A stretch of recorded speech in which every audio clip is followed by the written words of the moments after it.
Yeah,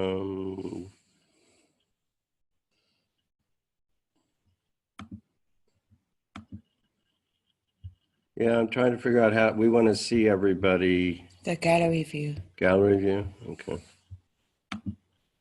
There we go. Thank you. You're welcome. Hi, everyone. How's everybody today? Yeah, thanks for showing up for this special satsang. You know, it's Valentine's Day, or it was, and I'm pretty sure all of you have, you know, studied love and done your best to understand it, done your best to live it. And so we know we're talking to people who are, you know, very mature in this area. So what we're going to be doing, we're not going to really cover the basics, you know, like everybody here knows about forgiveness. Everybody knows, you know, why to love. And everybody here has a pretty good idea of how to love. But even post-awakening, there's still challenges, and there's still the potential to keep growing and keep expanding and keep deepening. So although we're not going to talk about post-awakening exactly, we're kind of going to assume that you're already having your experience, your version of unity or oneness. You know, the other is yourself. There's the one self, or however you want to describe it. And we're going to build on that. Now, if you're, you know, if you're still seeking and in duality, et cetera, that's fine too. It'll still apply. I mean, we're going to be as practical as we possibly can be. You know, that's our signature, is to be down to earth and be real, be honest, and be practical. We're all about results, whether it's waking people up or helping them love each other and love themselves. So this will be as practical and useful as possible. Yeah. Well, I'll take it a step further and just say that, you know, for me at least, and I know for Ramaji, awakening is a first step. And then, you know, we get a lot of light when we awaken. There's a lot of light. Unity consciousness is one thing, but living it is that feeling of being fulfilled, which is, I prefer the word fulfilled to love.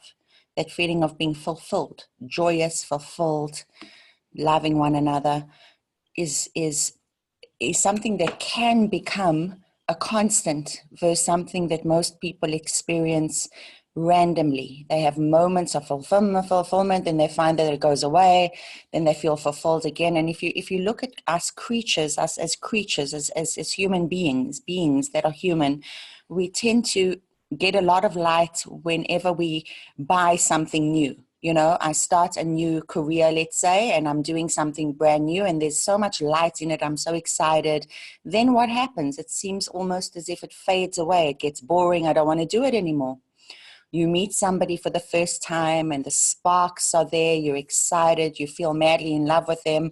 Time passes, months pass. And then what happens? It almost feels like boring, right? Where's the light then? What happens to that light? And if all of us are particularly honest with ourselves, we'll say to ourselves, it's almost as if we can't seem to contain the light. We can't seem to keep it going on.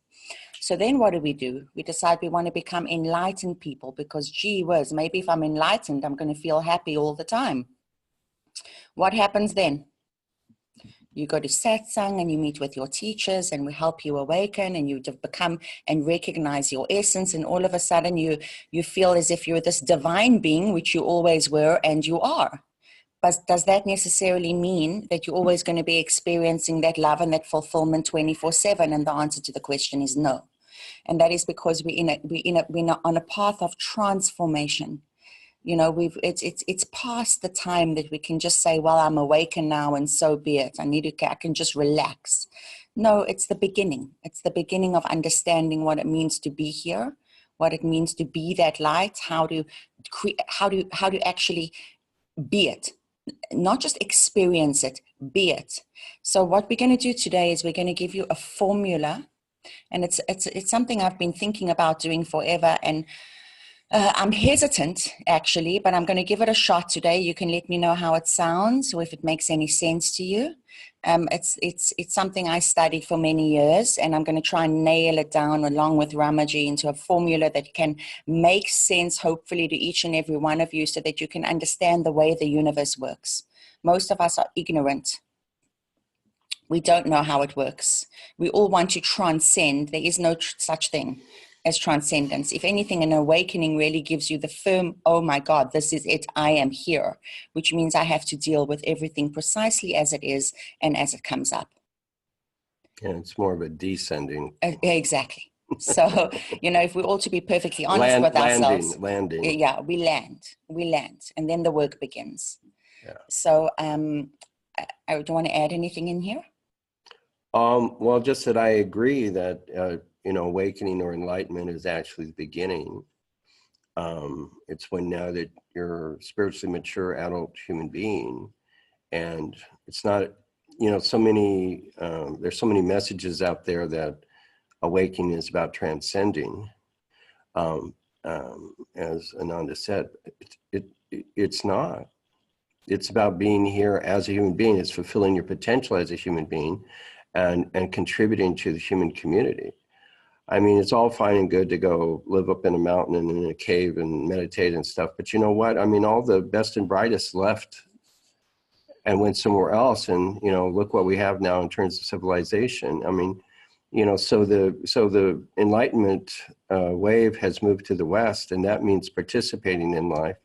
That means embodying your enlightenment, and that means love. And that's why we're talking about it today. Yeah. So I'm going to talk a little bit about creation, about the beginning, about why it seems to be this way. And once you've heard that, we will move into a kind of a formula, because when you start to understand how this works in a very simple, practical way, then you get to understand how you can cleave, or you can start to operate in a way that is super beneficial, and that way that light that you experience that we all want becomes something that is something you can actually attain when you understand the way this all works.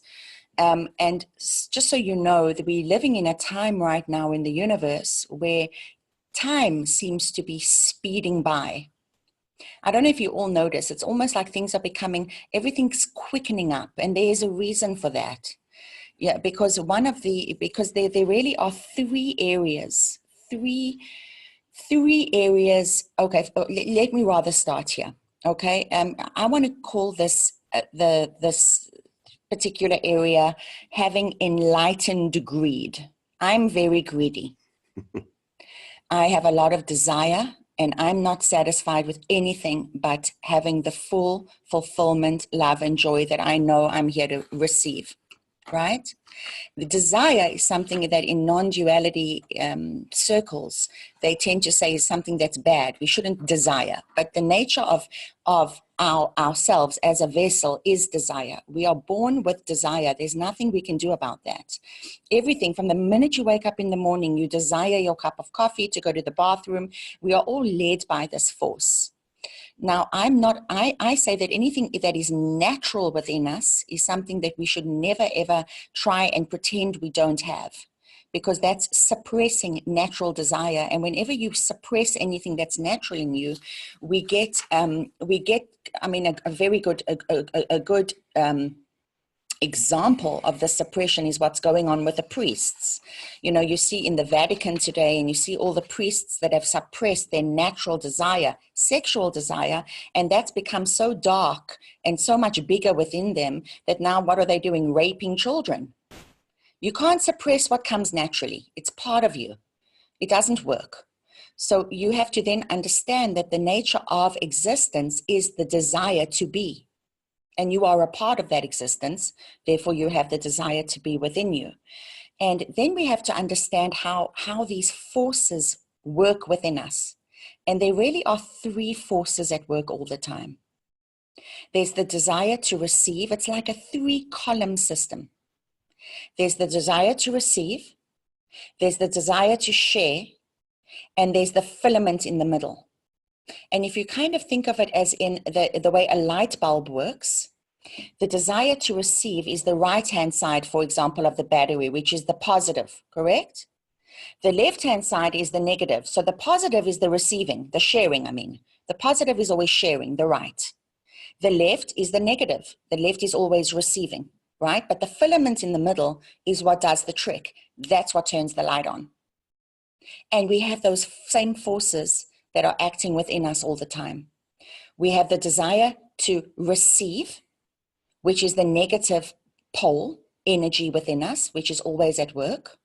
We have the desire to share, which is the other pole, and the filament. Now, the desire to receive, another word for it can be called your ego. The ego sense. The ego just wants to receive all day long. And all it wants is at once. I want, I want, I want, I want. But the consciousness behind that wanting is usually for its own sake. I want to receive for my own sake. In other words, they're not using the filament. The filament that we stop, the filament is not resisting that desire, but understanding that you have to transform the desire to receive for the sake of sharing.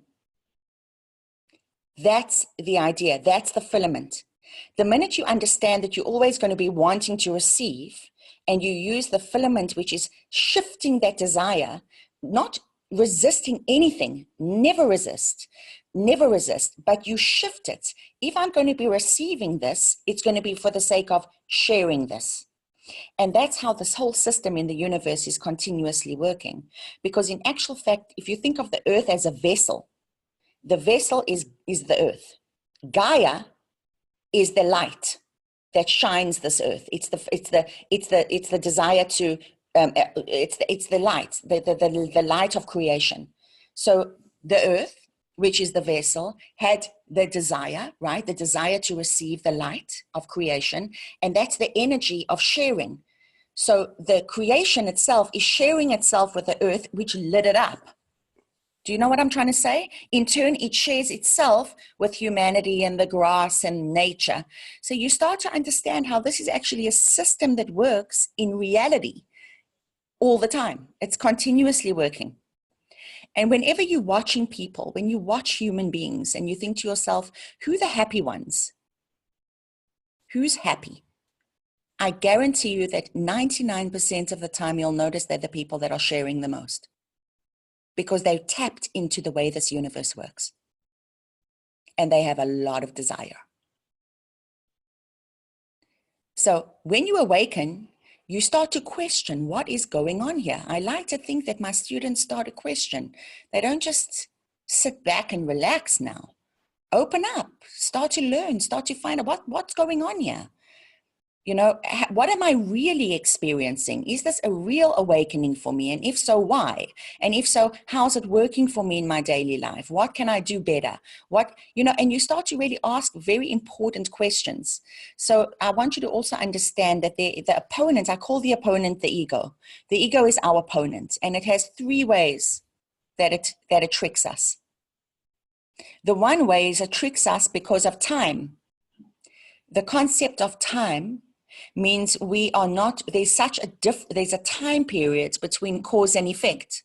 I do something wrong, and then there could be a year, a month, a week before I see the effect of that particular action. And it works in the other way. I do something right, a wonderful act of sharing, and then I have to wait months before I even see any kind of reward for my sharing. So that's the way it tricks you. Why bother if I'm not going to be rewarded? Or why does it matter if I do something wrong?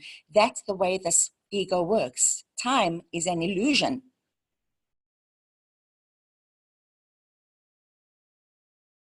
And it's very important that you know that that's one of the preventive, the ways that it works within you. Okay, because there is no such thing as time, but the illusion of time. So what we're seeing now in the universe, time's speeding up. So you're seeing cause, effect happening much sooner. It's almost like we do something and we're seeing the immediate effect.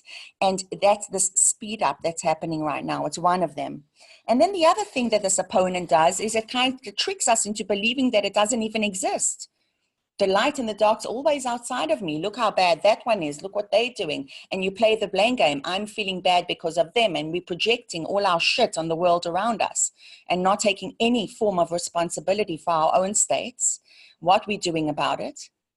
You know, it's always somebody else's fault. And that's the trick. I don't have this negative force inside me. I'm a perfect being. Everybody else does, though. So please wake up to the fact that we all have these forces within us. We have got light and darkness, and you've got the filament, luckily, right? So that's the second thing.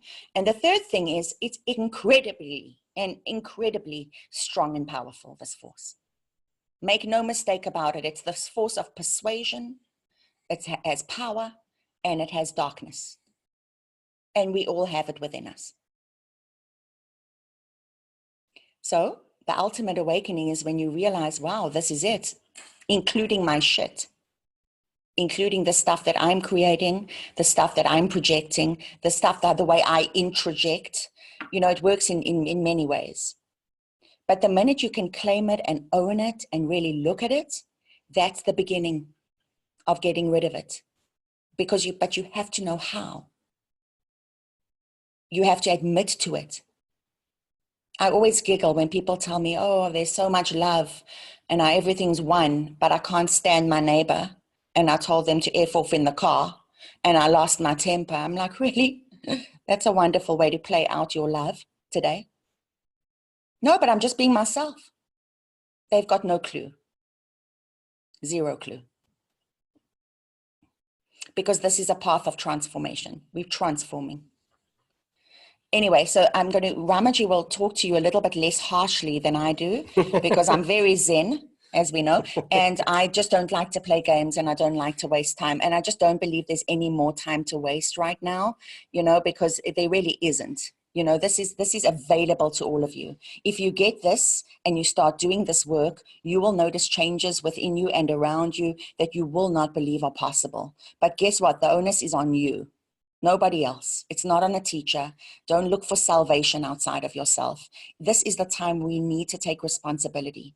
You know, last time we had a little talk about the raw material. The raw material was touching on this.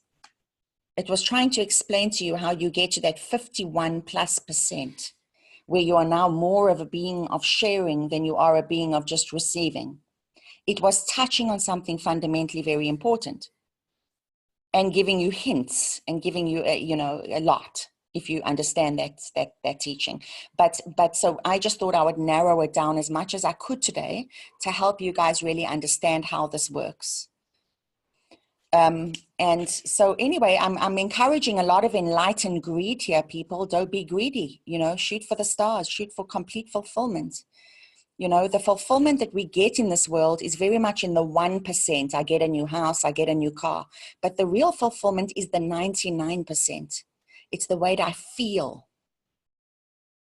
It's the way I am inside of me. It's not outside of me.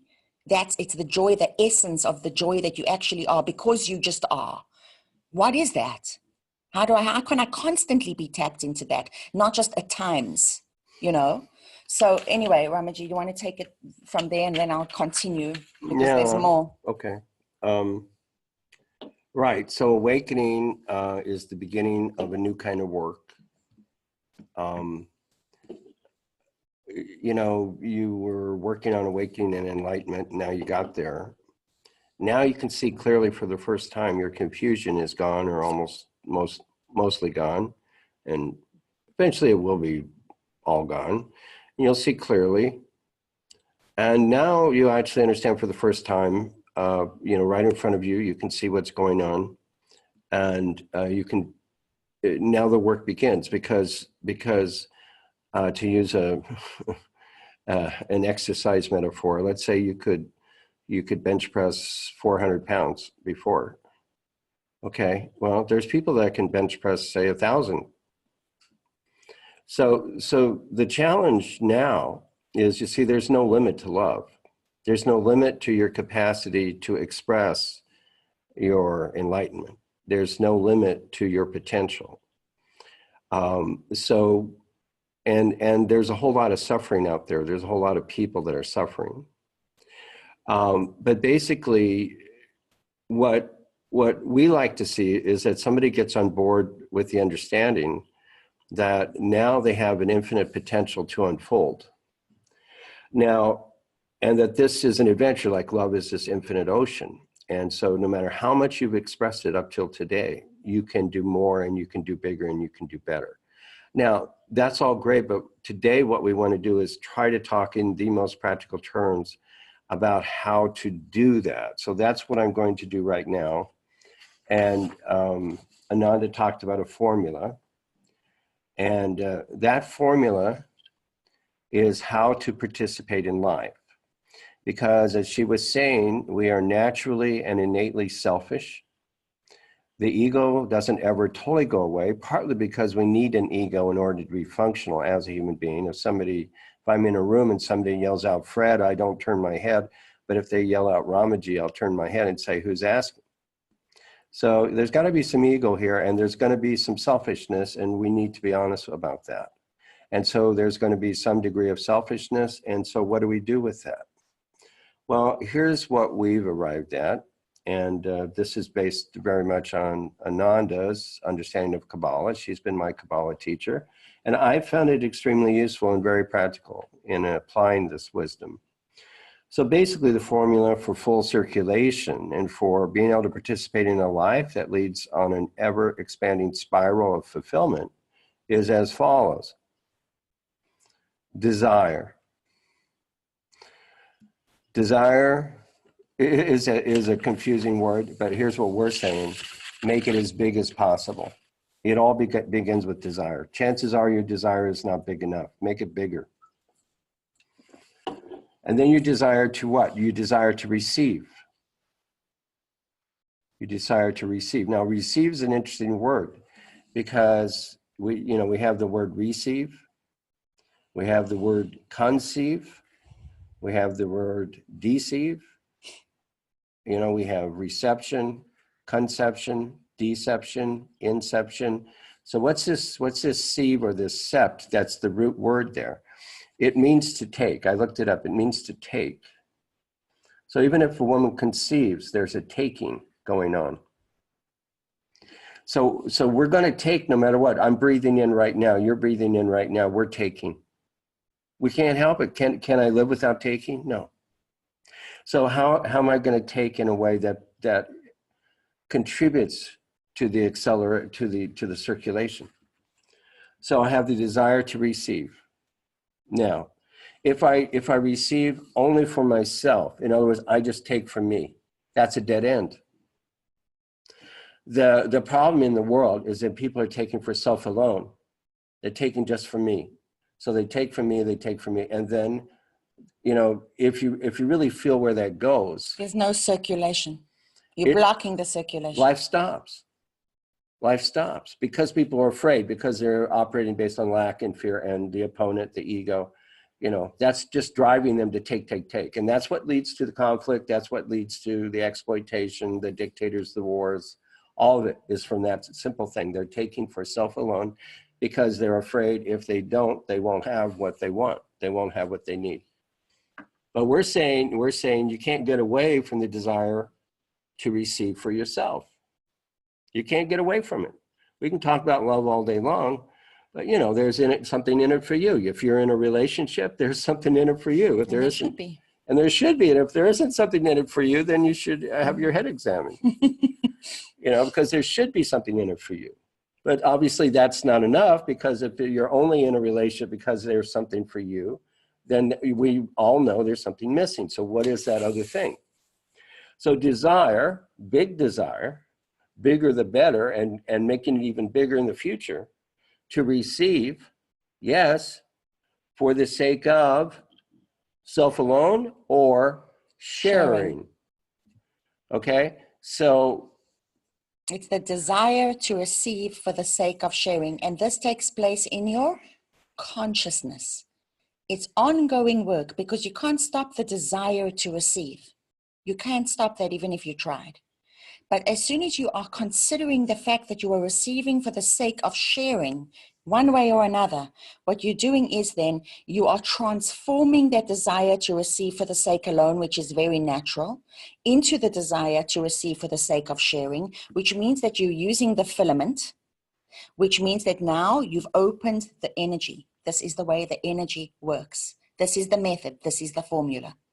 And it can start off in little ways. No one's saying you have to now go out and feed the poor because I want to receive, unless you want to, of course. It can be just in the very little things that you do daily. When you have that consciousness going into doing it, it starts to shift slowly but surely. Something happens. And the only way to know how that something happens is by actually doing it. And it's as crazy as that. I'll never forget, I'm going to bring Gary G into this. You know, we went to Woodstock a couple of years ago. And I fell in love with Gary G from the moment I saw him. And I just, you know, and I want you to understand what this human being did before we got there. Gary G had a desire. I'm going to just, because this is as practical as it gets, just to give you an idea. His desire was to have us come to Woodstock and to really invite us to his hometown and set up these functions for us. And he went out of his way. He produced posters. He did all the work. He even got us the accommodation. He paid for our accommodation. Him and his wife, they picked us up from the airport. Then there was Jason, another student, and David, another student. They went out of their way just to really produce this incredible event for us. And you know what, Gary had met Ramaji a few times. He had been my student. He had got into 1,000. He was especially. He had worked with both of us. Yes, yeah. But his desire was to really meet us and be a part of this. And so what he did, it was an automatic. It's very automatic in people, that feeling of just wanting to share, wanting to give. You see, you don't realize how automatic it is in a lot of people. But you see, Gary tapped into something that was very remarkable, because he realized if he was going to be getting this exposure, if it was this experience, he was naturally just doing all he could by sharing. Now, I'm not saying everybody has to do that, far from it. What I'm saying is, if you look at Gary's fundamental nature, his nature is so joyous, because he's automatically always tapped in is, what more can I do here? It's automatic. So he's got that feeling when you talk to Gary and you're around him, he's just so happy, so damn happy, you know? And you can tell that type of a person immediately, you know, you can sense it around them, and it's a beautiful thing. That's just a regular example of how sometimes you tap into this knowingly, but you may not be able to pinpoint what exactly it is that you're doing, but you're doing it. So we're not saying here that you're just a bunch of selfish people who don't know what to do. You do. But the minute you inject the consciousness, the joy into being that being of sharing, and you recognize the results that you may not see immediately. You know, I always say, like we have a bank account and we save our money, we have a spiritual bank account. Those good deeds that we do go into that account so that we may not see the immediate result, but guess what? We could be crossing the road 5 years from now and a bus could have run us down. But guess what? We've got some money we've got some good deeds in that bank account. It's not my time, you know? So remember, everything kind and good that you're doing, even if no one knows about it, and that's when it's even more significant, when no one knows about it, because you're not looking for your name on a plaque. You know, I know so many people that will donate billions, but they have to see, oh, it's my name on the library. Remember, because that's the desire. Yes, they're sharing, but guess what? There's a lot behind that. You know, they want to be noticed for their sharing. You see, it's all based on desire. So they're just ways of really noticing how this works, and it's very deep and very much in depth. And I'd be happy to describe this. I mean, we can tell you the basics today, but that's really as far as we can go. Well, I think we should. It's years of study, but we're going to give you as much as we can. Yeah, we'll try it. We're going to get some more. Does that make sense when I make it more practical? Yeah, we're talking. You could do the exact same thing. There are ways in life to do it all day long. You could be doing the exact same thing, but you could be doing it as a taking. You know, your purpose is to receive more for yourself alone, or you can do the exact same thing and have the intention, the desire for it to be not only for yourself, but for the sake of others, or for the sake of the others, if you know, in a relationship. So basically your consciousness, you bring the consciousness of sharing to everything that you're doing.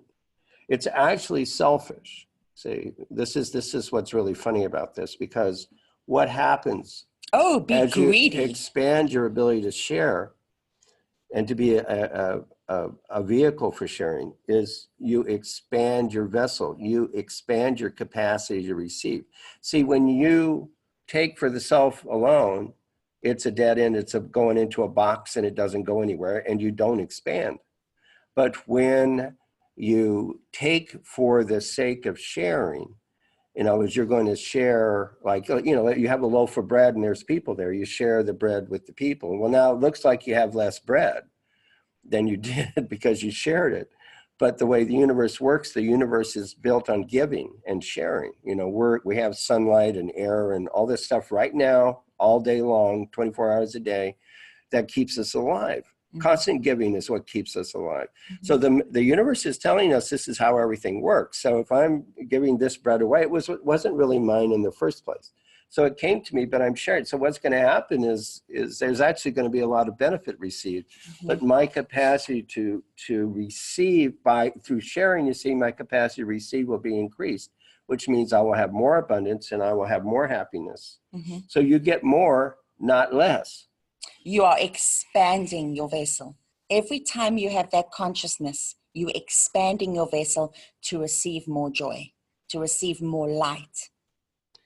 That's the way this works. So the formula is simple, the 3-column formula, which is the right, the left, and the central column. The right is positive, the desire to share.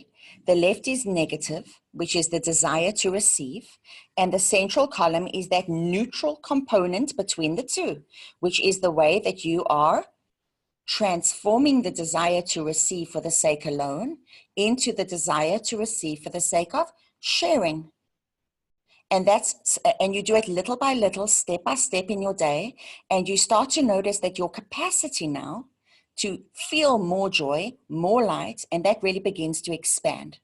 Because what you're doing now is you're cleaving to the attributes of being a creator, because your essence is the essence of sharing. You are not separate from nature. You are not separate from anything. You are a part of being a creator, a ray in the sun. And the sun, your essence is connected. You are deeply interconnected with everything and everyone.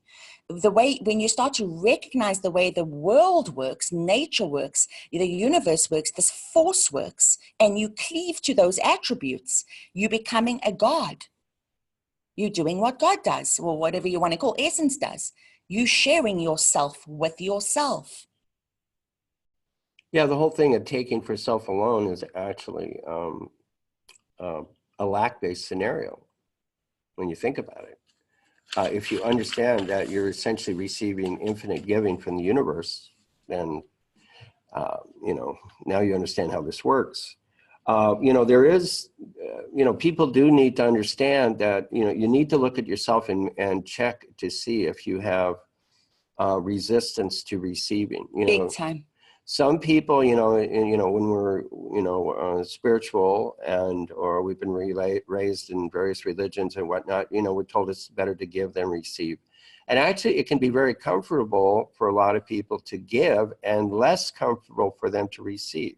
So you want to be very, very clear about this, because in this case, really the giving you need is to receive. So, these teachings about love and giving assume that you really sorted it out with yourself so that you know that you deserve to receive, that you have the sense of self-worth, you've worked through your shame issues, you really love yourself. So this is presuming that you already love, and you really feel you deserve to receive, you see. This is not about giving away the farm. This isn't about giving away your power. This isn't about putting other people ahead of you or above you. See that? No hierarchy. They're not better or higher than you. We're equal, and they're not less than you either. So this is. So it's important to understand to just check if you have any resistance or defense against receiving. And for some people, that's a very important study. I know I had to go through that. So in a way, if you can think of your body as the vessel being the receiving force, you have this vessel that wants to receive. And you think of the light, that energy of light is the sharing force. So you want a really big vessel so that everything that the universe wants only to share itself with itself. But we block that. In other words, the light, there seems to be no lasting spiritual light. We get a glimpse and it goes away. We get a glimpse and it goes away. We're talking about here, this is the guys, I hope you understand what an epic understanding this is when you get it. I'm talking about lasting spiritual light. Lasting spiritual light. Well, are you saying that when you unconsciously fall into taking for yourself, that you lose your connection to the light? Is that what you mean? You're blocking it. Okay, you're blocking it. You can't lose it ever. You are it, but Okay. you want to expand that vessel of sharing, which is your essence can be very much expanded. It's supposed to be, as long as you're here, you know. Well, I just popped in my head something, and a lot, when we're getting complaints from people post awakening, post 1000. And I mean, really, the bottom line is it's that they're just too focused on themselves at this point. They still have a habit of focusing on themselves. And so what we're talking about is stop, forget doing it. Don't do that anymore. You don't need to do that anymore. You're naturally receiving, and you want to shift over to this kind of living that we're talking about, where, because your essence is love, you're bringing the consciousness of sharing to everything you do. Your intention is to share with others. You consciously work for new ways to share. In other words, if you're feeling lonely, or you're feeling isolated, or you're feeling, things are not working for you, etc., look for ways to share. Mm-hmm. You're just simply you're in your box. You close your windows, you close your door. Now it's dark. Open it up. Get out there and share. Get involved. And all of a sudden you'll have a different life. Mm-hmm. It's actually that simple. Well, as soon as you start thinking about others and how you can benefit them, there's a famous, I forget the guy's name, but he was very famous sales professional. And I used to be involved in sales, and I used to be in internet marketing. So that's always been a part of my life. And it's well known. So some of you have heard this before, but it's just brilliant. This guy who was a very rich guy was asked, well, what's the secret of your success? And he said, find out what other people need, what they really need, and fulfill their need. He didn't say, I want this, I'm going to take from me. He said, I'm going to find out what that person really, really wants, what they really, really need. And then I'm going to be the one who fulfills that need. I will fulfill that need in a wonderful, brilliant, beautiful way. They will be fully satisfied and completed.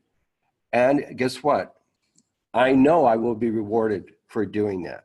That's the formula for becoming, financially wealthy, is to find a need and fulfill it, a true need. And what does that mean? You had to get out of yourself and get into that person and understand, what are they feeling? What are they thinking? What are they needing? So even at the level of accumulating wealth, physical money, that this principle applies, that you get out of your own little world of me, taking from me, and you think, okay, I'm them. What do I want if I'm them? What do I need? And then how can I be the light for them to fulfill that need for them? And then automatically I will be blessed. I will be rewarded.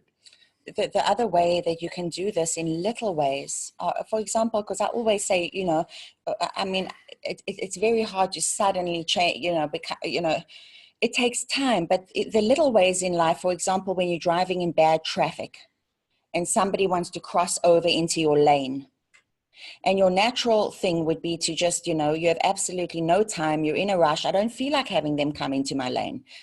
Somebody else can let them through, but you actually just, you see that you're irritated. So there's no resistance to that irritation, but you say, what the hell? You know what? I'm just going to share. Let them come in.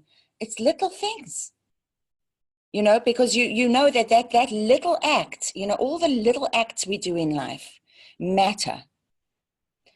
And I always say we're so interconnected. Have you ever noticed when you have a fight with someone on the road, it can ruin your whole day? You literally go to work in a bad mood, and then you can treat your family badly because somebody was so rude to you, and it stays on your mind. You know, we're constantly affecting one another with our energies. So it's really it's important to take responsibility for the energy you're bringing. And I always say, if the consciousness as above, so below, where the consciousness is what's going on really around you.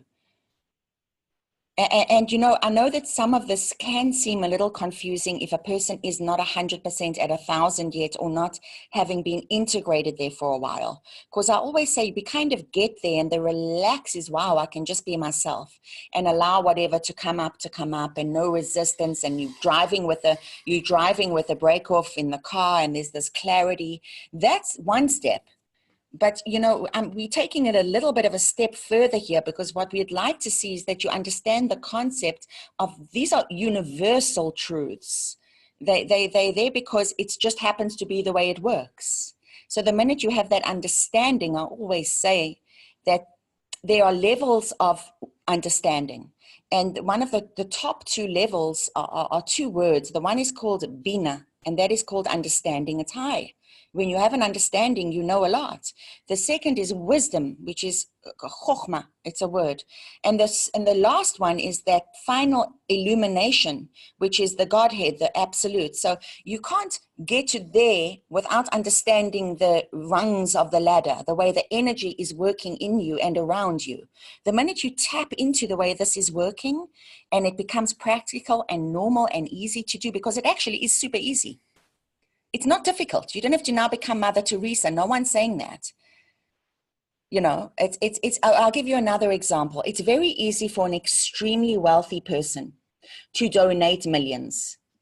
If I had billions in the bank, I could write a check tomorrow and build a hospital. And you know, and that's an easy thing for me to do when you're very wealthy. What may not be too easy for the very wealthy person to do is to take the weekend and say, I'm going to take my grandchildren away when I should be working, step out of my own comfort zone, which the natural, and just actually do something for my grandkids, spend that family time. For him, there's more light in doing that, which feels slightly more uncomfortable sharing. In other words, there's more restriction in just doing what comes easily, when you're stepping out of your comfort zone and you're doing something which is a little bit harder for you to do. Do you understand what I'm trying to say? You know, that's really when it starts to like kick in, you know, because there's that restriction to just receive. It's just all about me and do what's easy, but you're actually doing something that's a little bit harder to do, little things. And that's how you expand.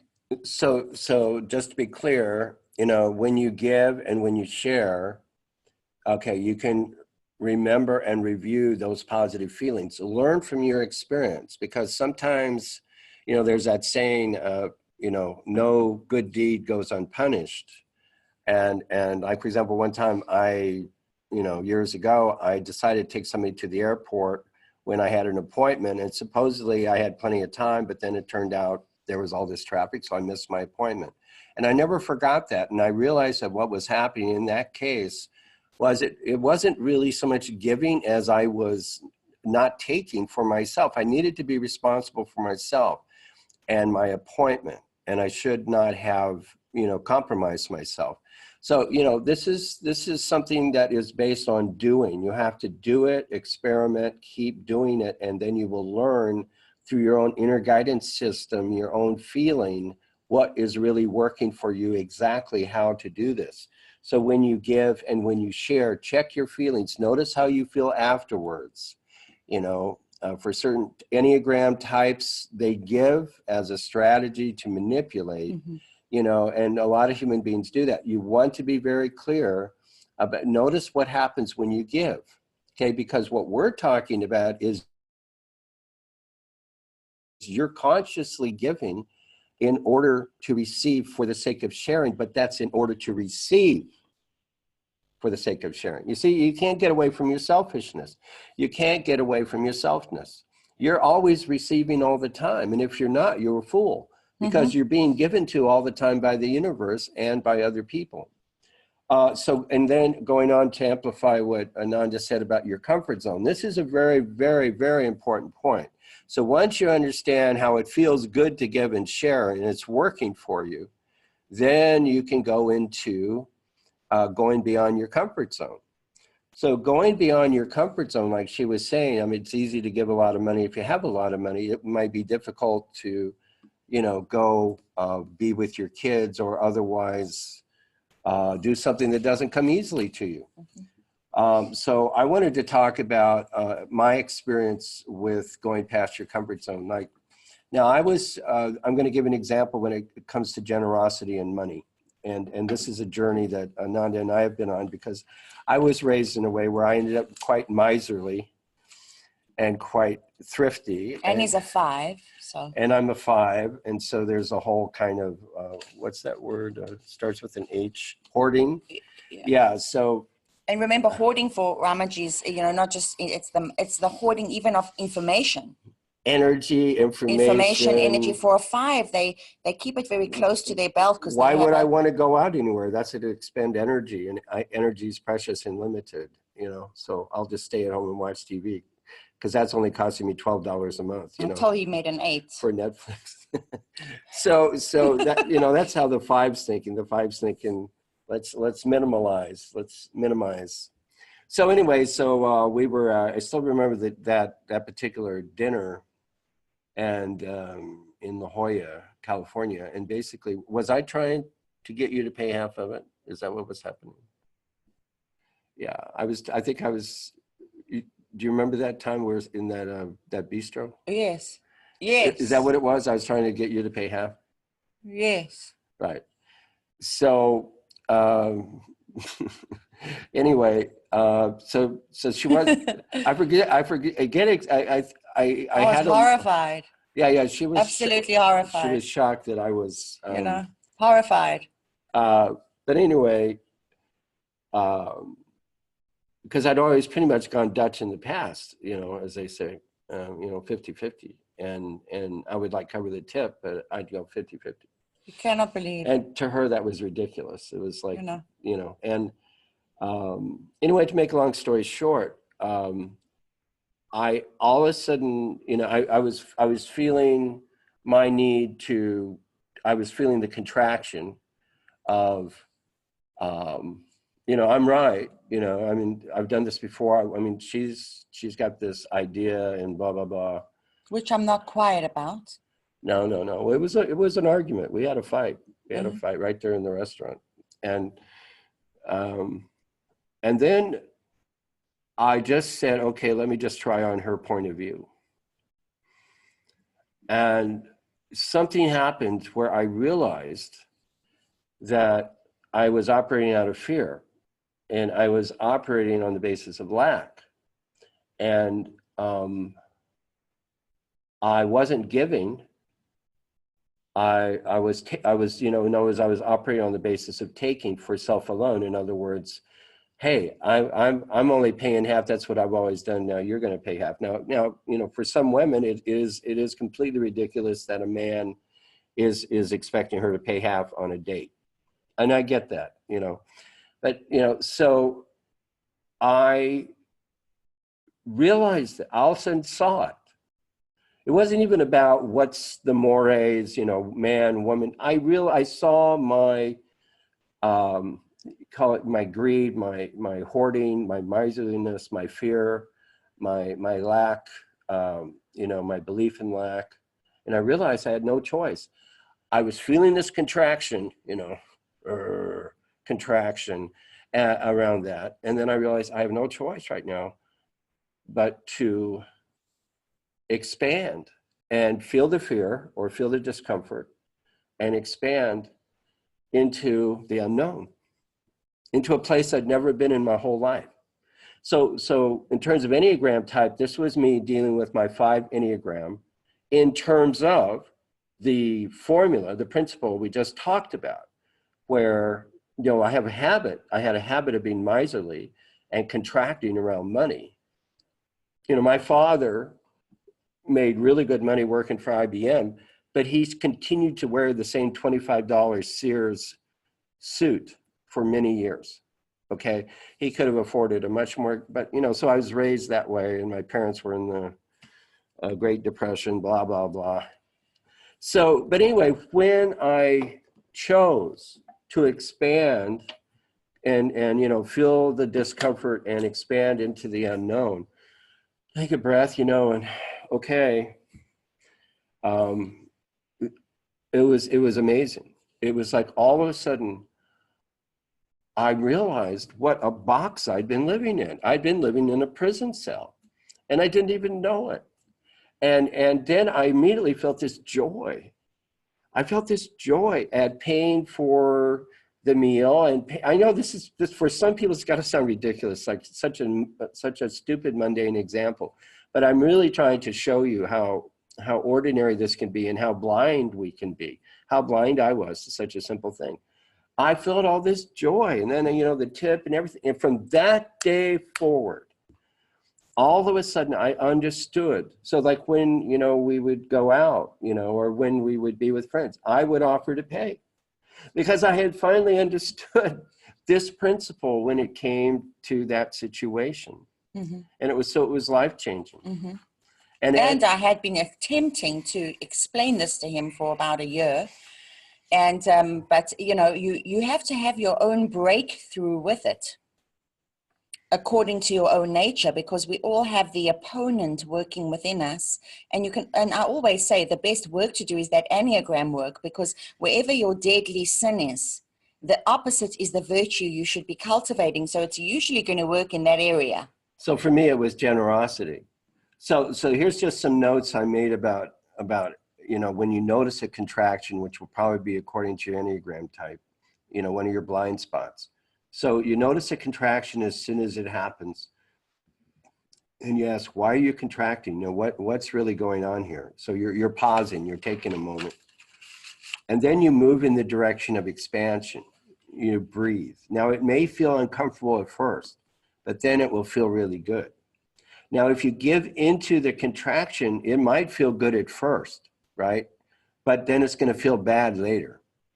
So contraction is going with your Enneagram type habit self, your old habits. So that's how you can tell if you did the right thing. You know, it might feel uncomfortable, but then you feel really good later. But if you give into your contraction, give into the habit, the unconscious habit, then you might feel a sense of relief in that moment because you gave into the contraction, but later on you'll feel bad and you realized, you know, oh my God, you know, breath of shame is the term she used. I constricted against the light. I blocked the light because the light is infinite. Mm-hmm. So I pulled away.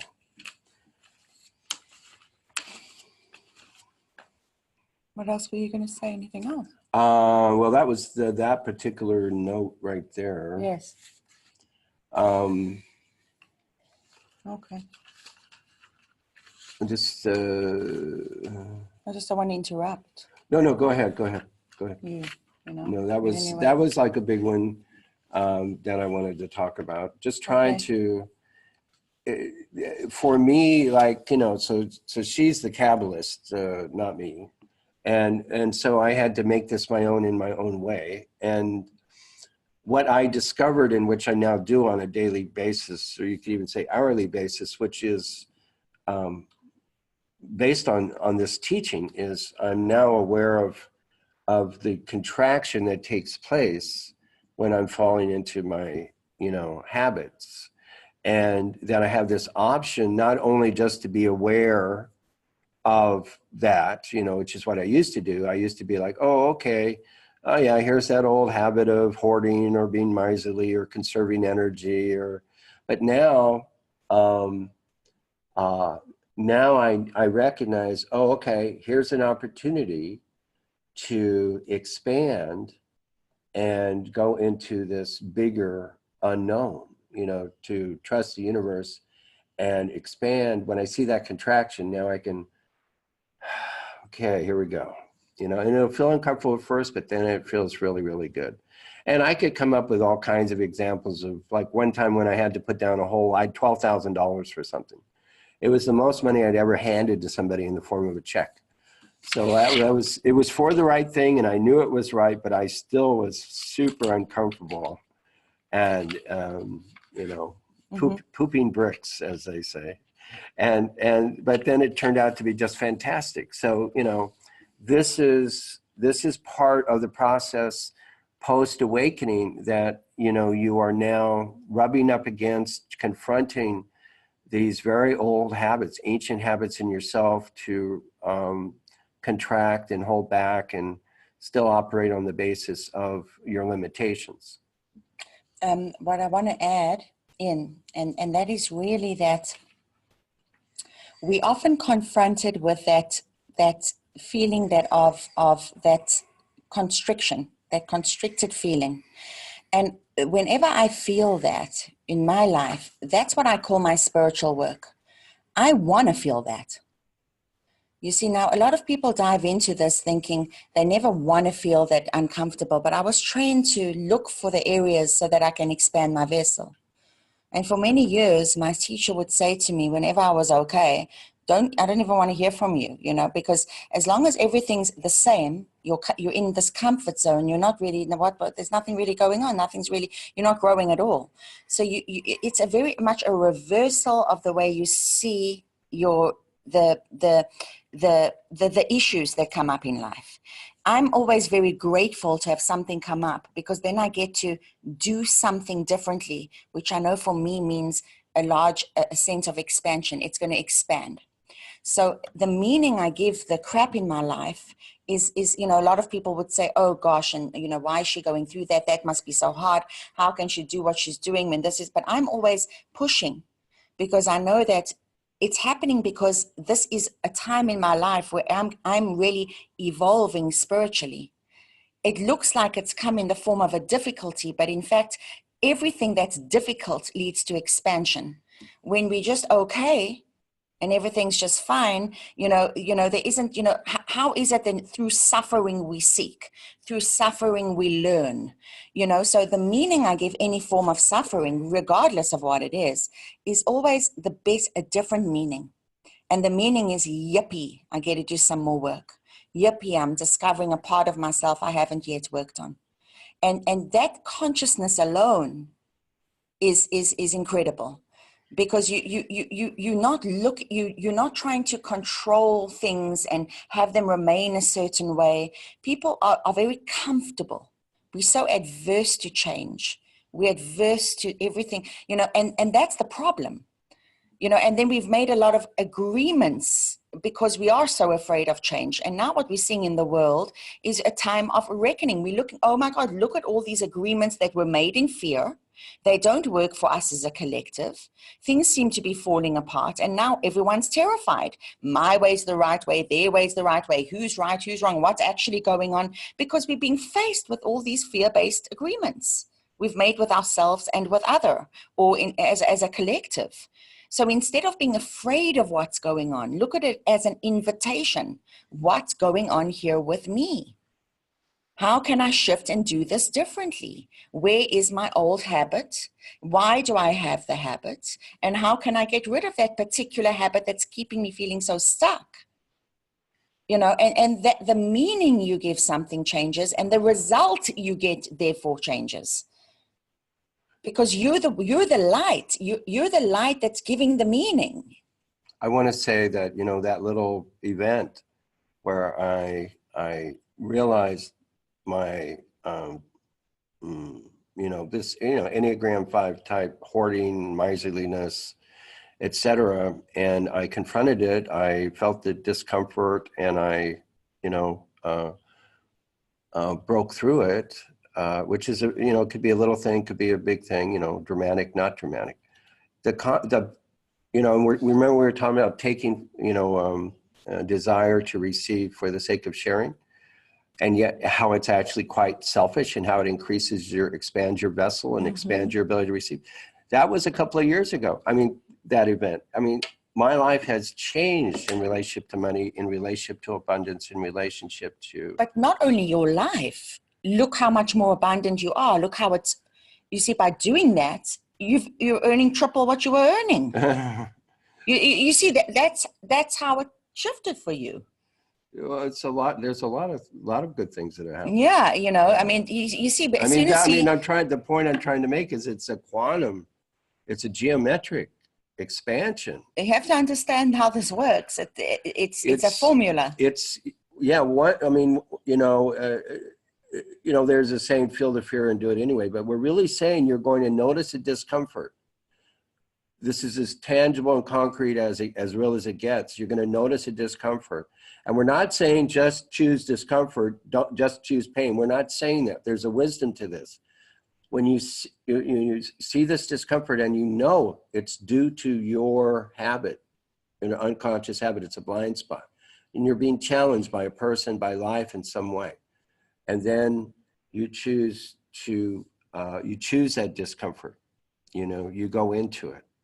And you don't contract and pull back. Like in other words, in that example, contracting and pulling back would have been take a position, take a hard position and say, this is how I've always done it.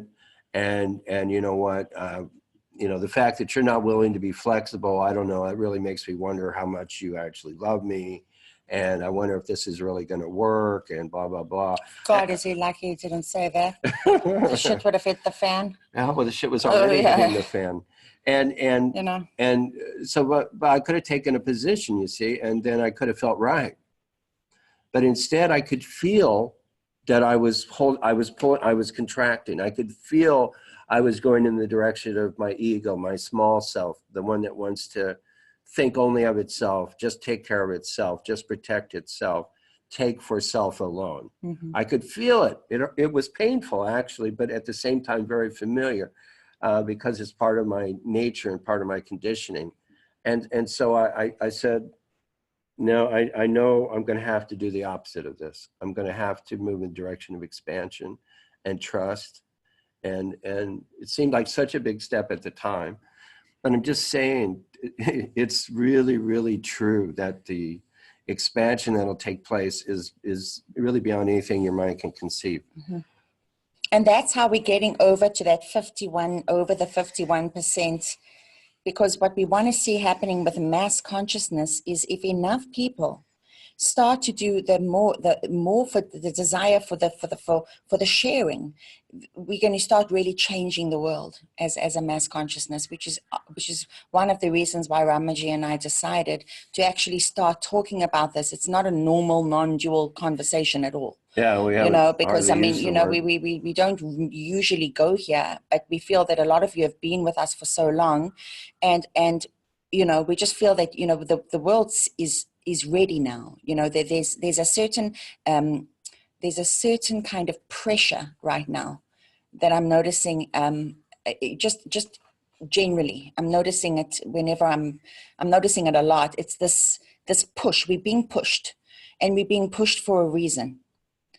And I always get really excited when I feel that push, because I know then exciting, good things are going to happen, So it's and remembering also he's a 5, so it worked like that for a 5. It's going to work very differently if you're a 2, or if you're an 8, or if you're an 8, or if you're a 4. You probably would have paced all over the place, like something, because you would have had so much energy, you would have had so much feeling. Well, for me, I hold back by not allowing myself to be too much.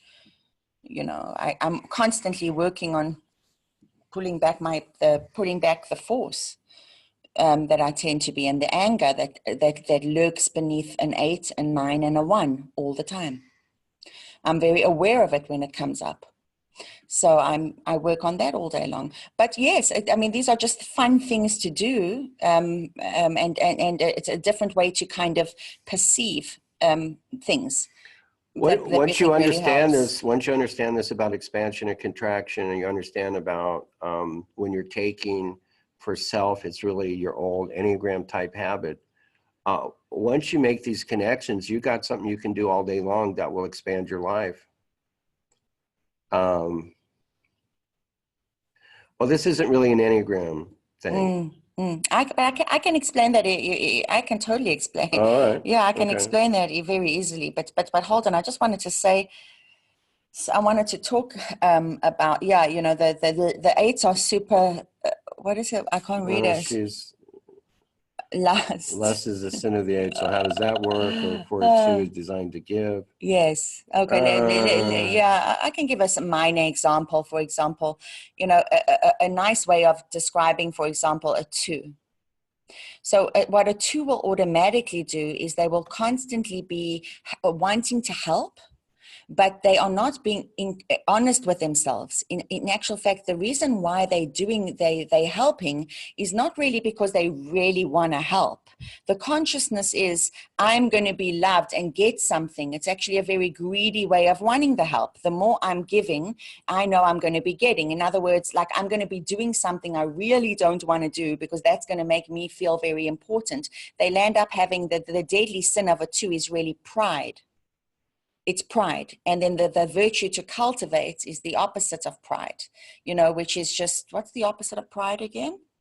Humility, you know, because I'm giving so much, I'm so wonderful, I'm so special, I'm such a giver. So, and they think that, and therefore they've got to really cultivate that humility and really see for themselves that this desire that they have to constantly be doing the right thing and saying the right thing and being the right thing is actually incredibly selfish. So this teaching is an antidote to that, because you're acknowledging that you're giving for the sake of yourself and sharing. You're doing both. I mean, you know, when I expanded facing my miserliness, I knew it was good for me to do it. I knew I was full of shit. I knew this is what I had to do for me. I wasn't just doing it for her. I wasn't just doing it for the human race. I was doing it for me because I could see I was making a mistake. I was making an error. And so I intuitively knew this would be good for me. So if you're an Enneagram 2, you need to be honest about being selfish.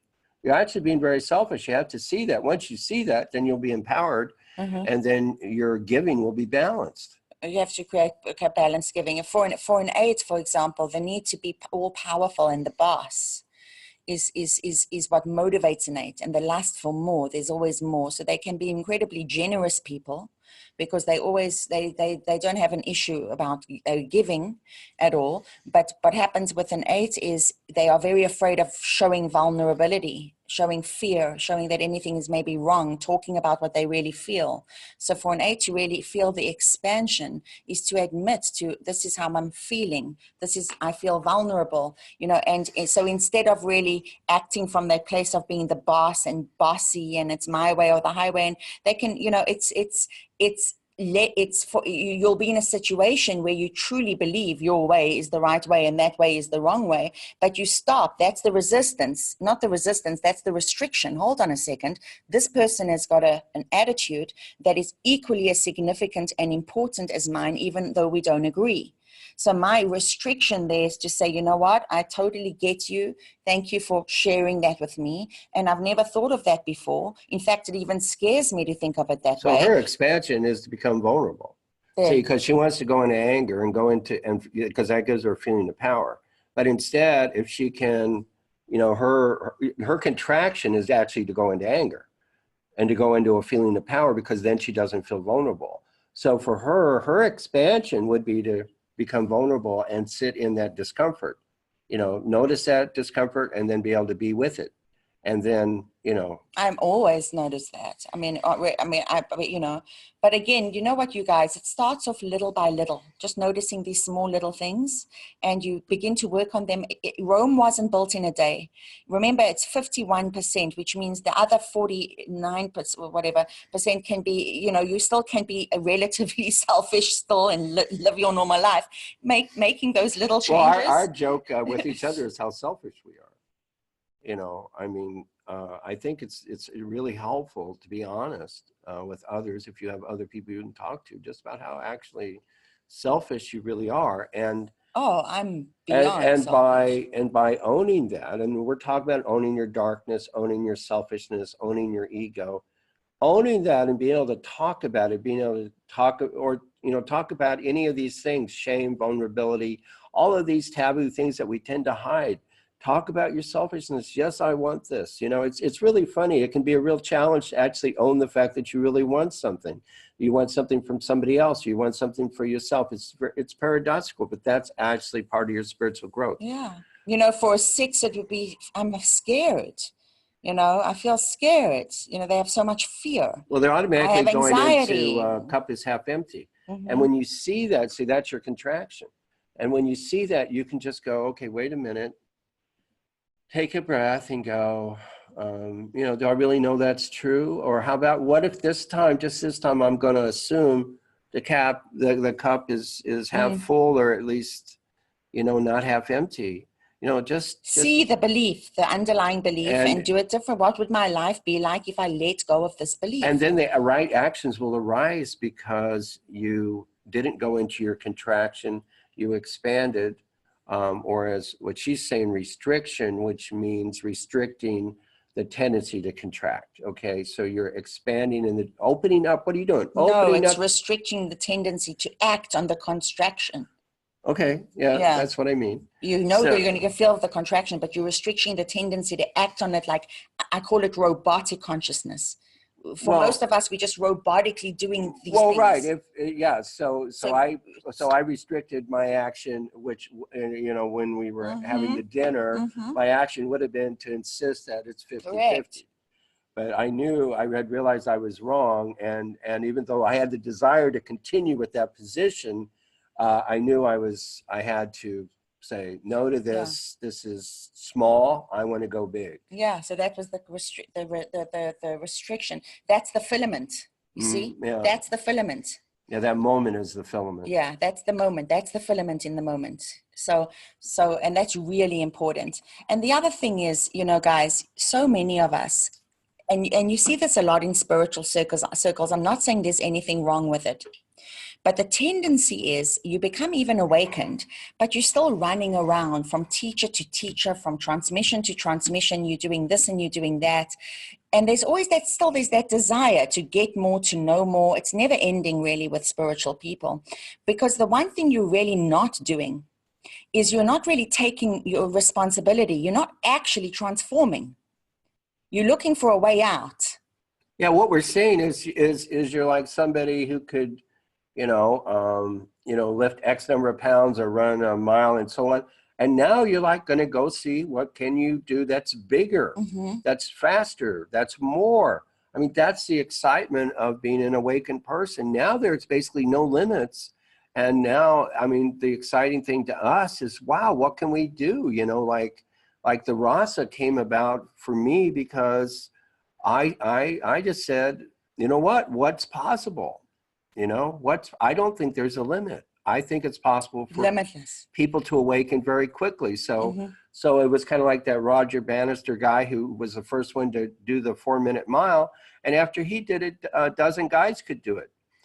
So I said, I think it's possible for people to awaken very quickly. And so it manifested. So, this is what's possible. I mean, you can do, post-awakening, who knows, there's just no limits. Now, I wanted to talk about some things, change things now and talk about some of this love stuff that's kind of based on my personal approach. Definitely, go for it. So is this a good time for that? Yeah, I'm so happy to have shared that with all of you. I think it was great. I thought it was really good. I hope it helped. It is not easy to understand. I mean, she's been hammering away at me for 3 years on this stuff. And then I don't know, something clicked. That was the turning point with the money, because I knew I had issues there. I'd really been hammering. But then away. Ever since then, it's been into other areas. He suddenly said, "Oh, he had a I've been talking about it. They say, it's not the teacher, but when the student's ready, the teaching becomes available. It's like he was not ready. You weren't ready until you were ready. No, I guess not. Yeah, well, I was full of what I knew. And, yeah. Okay. Anyway, so we're going to switch gears now, and I'm going to talk about. I'm just going to go to the ladies' room. Yeah, sure. Go ahead. So I'm going to talk about love breathing, and I'm also going to talk about other ways to experience love. Okay, so this is. So, we're switching gears now. Okay, so basically, here's this is a way to think about love, and you know, the main problem that people have, I think, is they're trying to love. And you know what? That doesn't work. Trying to love doesn't work. So if trying to love doesn't work, what does work? Okay, every day, all day, we're breathing. Now, this breath is sustaining our lives, each day, every day. Now, we've all heard of breathing, love, like, you know, in the heart chakra. So basically, the insight I had clairvoyantly watching a group of people doing a love meditation was that what got activated as they, you know, were intending for themselves that they be happy was that there is a back heart chakra opening. Okay, it's below the shoulder blades in the middle of the back. And it basically, it's interesting, it kind of corresponds to the point in the back where if you were stabbed in the back, that's where it would be. So it's not like the lower back and it's not the middle back, it's the upper back. It's that point just below the shoulder blades, a few inches below the shoulder blades, where, at least for me, that's where I would be stabbed in the back. Now, so in other words, I bring that up because we protect that area. And when, you know, based on childhood, we may have shame and so on, and that can be seen as an energy block over that part of the body. So all day long we're breathing, and we can receive this love through the back, very much like the gills of a fish swimming in the ocean extracts the oxygen from the ocean. So our gills, our love gills in the love ocean, are on our back. So let me just describe how this technique can work. I would love for you to play with it and experiment with it and do it. And then what you will find as you do this over a period of time is that the love just flows through you, so that you're like an open window and the love just flows through you like a breeze through a window. So you're not trying to love anymore. What's happening is the love is now loving through you. So when it comes through you and then out to others, it will have the imprint of your personality. But it's, as one mystic described it, it is very personal, impersonal love. So it comes in as impersonal love, universal love, objective love, and then comes out through you with the stamp of your personality and your individuality. So then it's personal love, but it's very personal, impersonal love, which in a way is what we're here to learn, I would say. So let me describe the technique here. So here are the steps. You breathe in through the back and do your best to feel that area of your body. You do that for a couple minutes. Then you fill up with the breath and you hold it. You hold it in your body. You access a memory of love or pleasure, or you can create or think of love or a pleasant feeling. It could be when you're playing with your dog and you were having a great time, or you're with your boyfriend, girlfriend, husband, wife, or parents, or any kind of warm, or children, any kind of warm, pleasant love feeling. And you spread, so you're still holding your breath, although, you know, if you don't want to hold your breath too long, but you're holding your breath, and you spread and paint this feeling, this love, warm love, pleasant feeling over your chest, your belly, and your whole body. So you feel this loving, pleasant feeling fill your whole body. And you release this breath and you allow this love to flow out.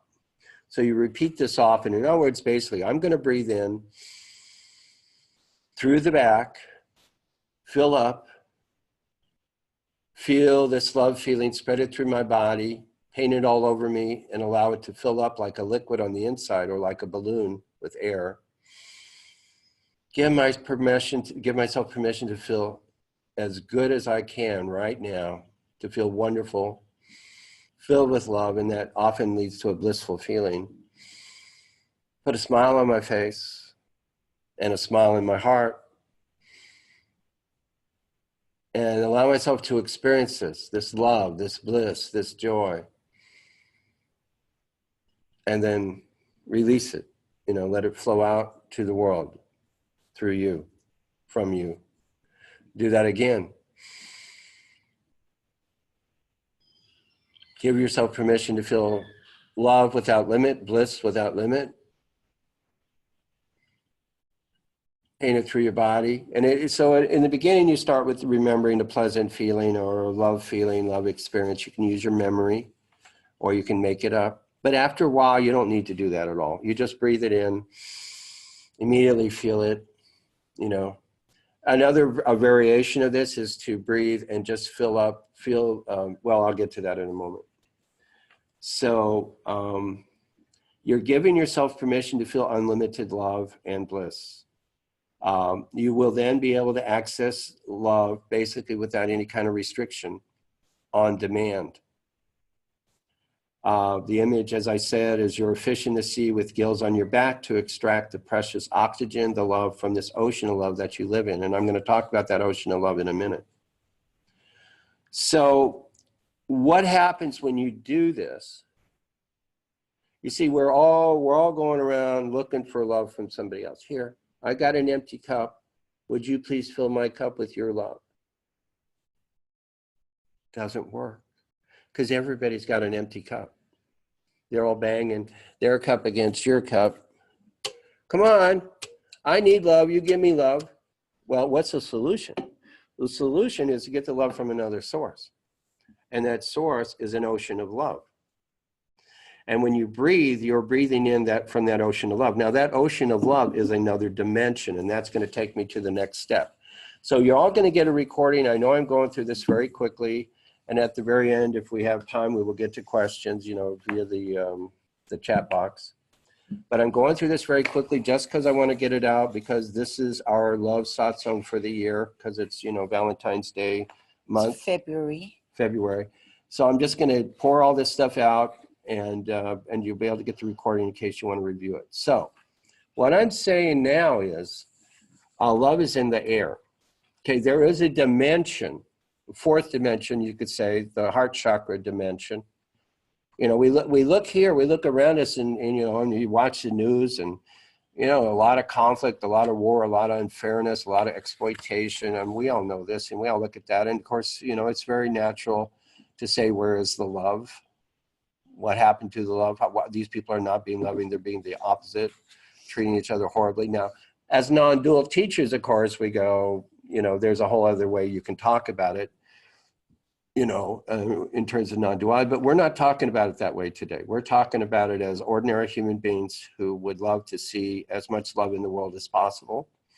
And we look out there and we see that there's a lot of unfairness and a lot of cruelty and a lot of things that are not loving happening, taking place. So what I'm saying is, for the sake of this discussion, and it's very practical from my point of view, I look out here, I see third dimension world, and it's, like I say, filled with conflict and so on. Now, there's a fourth dimension. Now, that fourth dimension is filled with love. That fourth dimension is filled with basically unlimited love. It's an unlimited ocean of love. Now, this love is basically pure, and it's impersonal, and it's universal. Through your breathing, like I was saying, through the Back Heart Chakra, you can now directly access that. Now, so the point here is you don't have to create it. Your friend doesn't have to create it. Your partner doesn't have to create it. It already exists. All you have to do is shift dimensions. All you have to do is shift frequencies. All you have to do is raise your consciousness to that domain, that dimension, and the love is there. It's there right now. It's here right now. So we're in third dimension connecting to fourth dimension, then we can bring it into third dimension. You don't have to make it. You don't have to create it. You don't have to manufacture it. It already exists in infinite amount. So you're not trying to love. The love already exists in this other dimension. You are allowing it to flow through you, in this case, if you like, through the Back Heart Chakra, into this dimension. It's objective love. It's not subjective love. It's not my love that I'm giving to you. It's the love that is I am allowing to flow through me. And of course, there's great joy and bliss associated with that. So this ocean of infinite love, it's not in this dimension, but it can be brought into this dimension. Now here's some things I can do once I understand this, okay? And I can fill my body with love, as I was describing. I can look at any object in the world. I can look at the world. I can look at another person. And I can use the breathing with this if I want, but I don't have to. And so this is love. This is made of love. I can choose. See, I can say this is a can of the sparkling water soda thing. I can say this is God. I could say Buddha nature. I could say, different things from a non-dual point of view. But from the point of view of love, I can actually say this is love. So in other words, I can say this is made of love, and I can experience it. When I declare that, I can experience it. Same thing with the world. I can look at the world and you say, let's say you're walking in the forest. Now that's a very pleasant experience. However, you can make it better, or you can certainly make it more love-oriented. So basically what you do is you choose then to paint all of what you're seeing with love. And you choose to see and feel and know that it is made of love and that the whole thing is love. So you can do this. You can actually choose to experience this. Now, some people will have this experience spontaneously, and it's obviously very legitimate. They're seeing it as it is. It is love. But you can also deliberately and consciously, as a choice, create that experience to a large extent.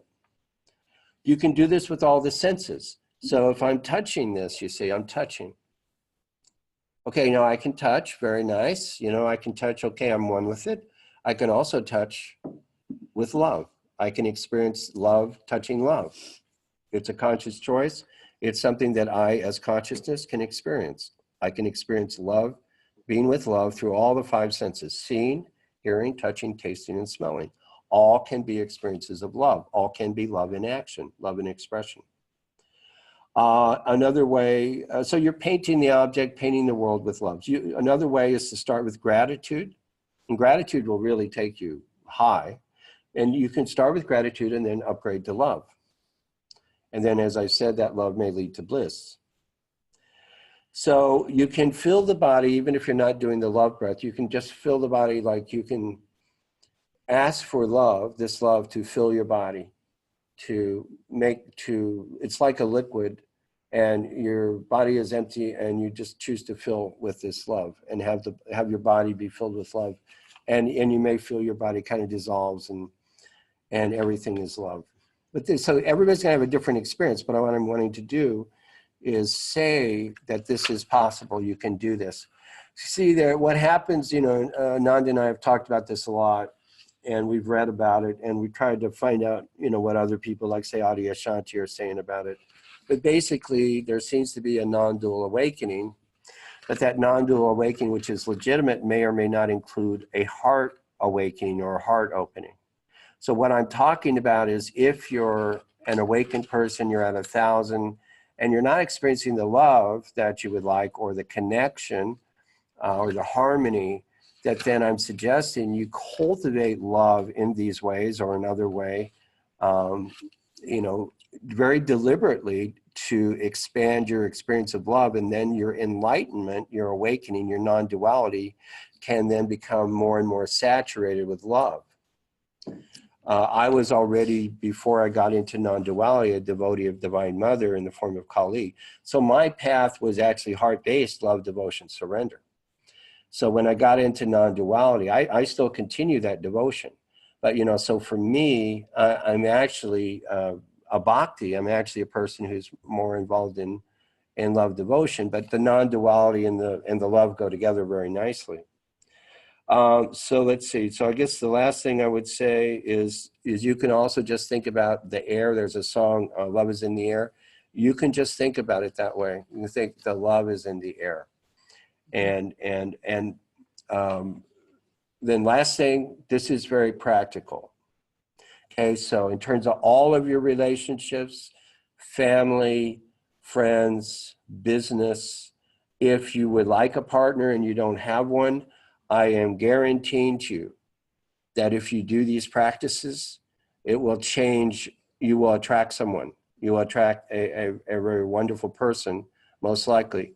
I'll be honest with you. If I was single and I wanted a love relationship, I'd go to some social event like this, and I would do my love breathing, and I would magnetize myself with love and just radiate just a ton of love. And, and the beauty of this is you then can be in a relationship and not feel the neediness and not feel incomplete. You feel whole, complete. You don't actually need love from anybody. Now you have a tremendous amount of love to give. And I mean, you still end up, you know, quote unquote, wanting and needing the person, but you're doing so because that's part of the beauty of a relationship. This back and forth, this exchange of value. But it's a very healthy kind of desire to be with the other.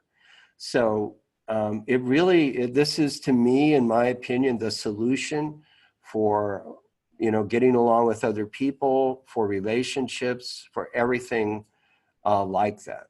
These are the things that I've done. They've totally worked for me. They're still working for me. They're always going to work for me.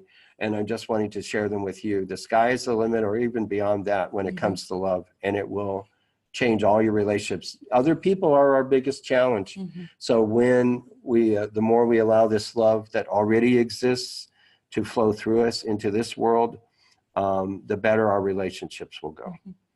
And also remembering that anyone post-awakening or going through this process, it is so organic. And I always say there are so many stages to post-awakening. You know, the self-realization, which is what we try help you guys get yourselves to, you know, that's like the cosmic consciousness. Then there's God consciousness, which is like refined cosmic consciousness.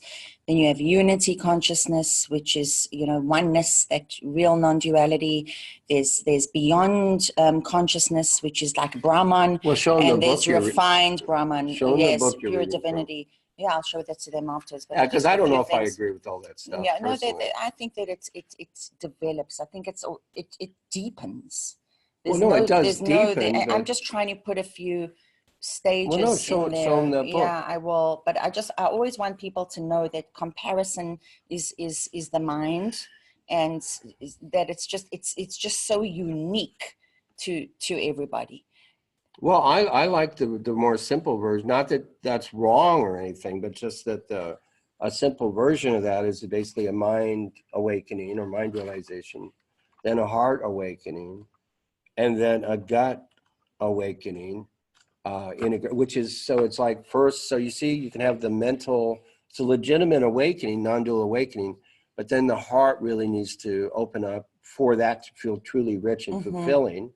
And then you're not quite done though, because after that, then there's the living of it, which is the full embodiment, meaning the gut level, the body level, and that's forever. That's for as long as you're alive. This book is a wonderful book, and yeah, this is the one she was you know, reading from. This is a book called Our Natural Potential.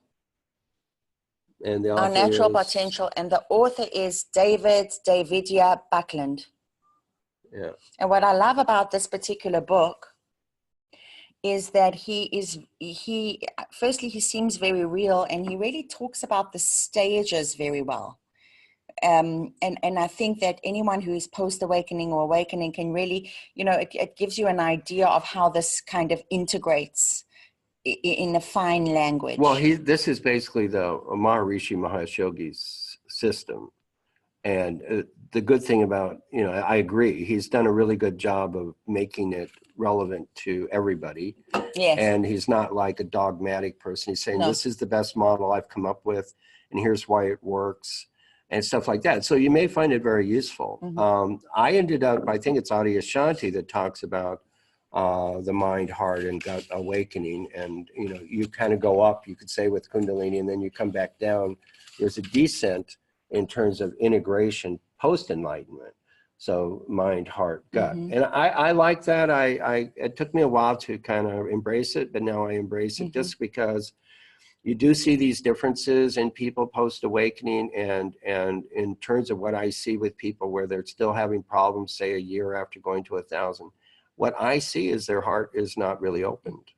And I see that their problems that they're bringing up are basically, if their heart was to really open in the way we're talking about today, I think those issues would go away, and they'd just be busy out there enjoying life and giving and sharing and taking for the sake of sharing. You know? Yeah, I think it's a really great, you know, way to try and accelerate what will, I believe, happen organically. Well, that's right. I agree. It happens organically and spontaneously. You know, your bad habits tend to fall away. You know, we're both people with tempers who get angry, and you know, as opposed to awakening for both of us, that tendency has fallen away to a large extent.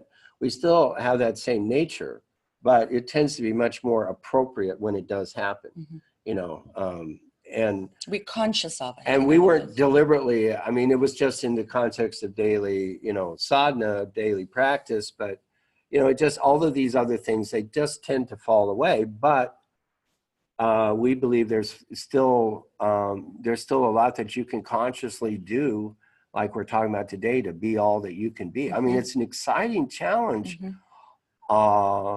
You know, what can I accomplish with my life? What kind of legacy can I leave behind me? What kind of difference can I make? You know, now that I've been given the gift of awakening, this is the beginning of a living large. This is the beginning of going big. You know, so we encourage people, don't think small, think big. And yeah, you could be the one that changes the world, you know. And you are the one that's changed the world, but you can do it even bigger. Yeah, you are the world. Yeah. Well, that's kind of like what I had. Oh, well, there's one other thing we talked about, and we really like this. It's just another practical tip. You know, when you know, as we've discussed, and as you know, there's a tendency for everybody to project their stuff. Our tendency is to project our stuff onto others. Especially when we're having a problem with somebody, we're in conflict with them, we don't like them, we don't get along, there is usually projection going on. So one of my teachers, Shinzen Young, I was having a problem with somebody at work. This is years ago. He's a great meditation teacher, Shinzen Young, Buddhist teacher. Anyway, I was saying to him, you know, this guy's an asshole and all these things, you know, we could get into that. And basically Shinzen just looked at me. You know, I had the opportunity to spend a lot of personal time with him at that time in his life before he got famous. Anyway, he says to me, well, here's the deal. Here's the bottom line. There's two kinds of people in the world. And of course my ears perked up because I got a nice simple answer. This is great. There's two kinds of people in the world. So I'm like thinking, yeah, this is going to work for me. And he goes, there's peaceful Buddhists and there's wrathful Buddhas. So everyone's a Buddha. So that sunk in, and I went, oh crap. Everyone's a Buddha. Oh crap. You know, because I'm putting it on this person like they're not a Buddha. If they're a Buddha, you know. So this one, and then he said, Shinzen said, the wrathful Buddhists are the ones who teach us much more than the peaceful ones. We all want the peaceful ones, but actually it's the wrathful Buddhists that help us the most. Which goes back to the original point we were making. Whenever you feel that you have the work to do, somebody rubs you up the wrong way, something that's not cool is happening, those are the lessons. Look at it in a way that is so meaningful. You know, you're getting to work on something fresh, on something new. And the last point to remember always, you guys, is that there is no hierarchy. There's nothing anybody has that you don't have. There's no one who's more awakened than you. You are already that. Anybody who gives you any subtle message that they have something you don't, or that you need to get somewhere, you know, so far ahead, you know, there's a lot of that going on today. And there's so many teachings and teachers out there, and it's such a subtle message. And I always say that this is a time to use your discernment. What rings true to you? Who's being authentic? I always say the mark of an awakened person, there's one way, and that for me is authenticity. Are they being themselves? Because when you're being yourself and you really get this, you know, there's no hierarchy. Everybody's you, you're everybody, they're the same as you, everyone, we're all human, we're all here, we're here to try and evolve and help each other and love each other, and that's really what it's supposed to be. So that's it. I think we finished. Yeah, I just want to say that really worked. That really worked. I had to see that guy at work as a wrathful Buddha, and it was amazing. It really worked. Yeah. He's a Buddha. Okay. Yeah. What's going on with me then? You know. Anyway, beautiful. So yeah, we're at the point where we're going to give RASA now. Are there any questions that you are want to go for questions? Well, if there's an important question, cool. If there isn't, then we will do the RASA now, because it has been almost 2 hours. I'm sure everyone's tired of listening. If somebody, I'm going to go use the restroom. If anybody wants to use the restroom, this will be the time. If somebody wants to ask a question, Ananda will answer your question. Okay. Yeah, if there are any questions.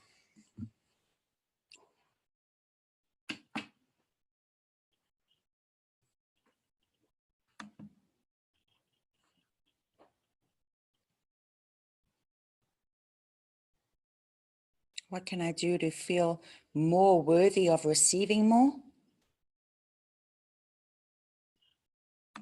The exercise that Ramaji told you to do is what you do. Breathe in that love. Connect with your essence. You are completely worthy.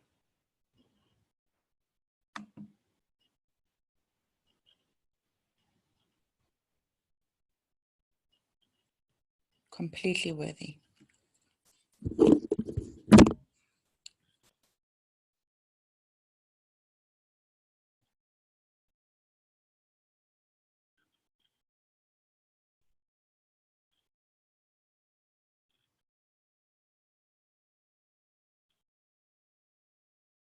There's some more in the chat.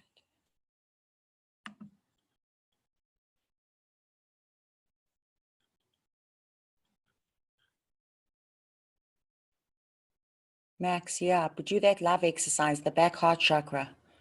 You'll feel a big difference.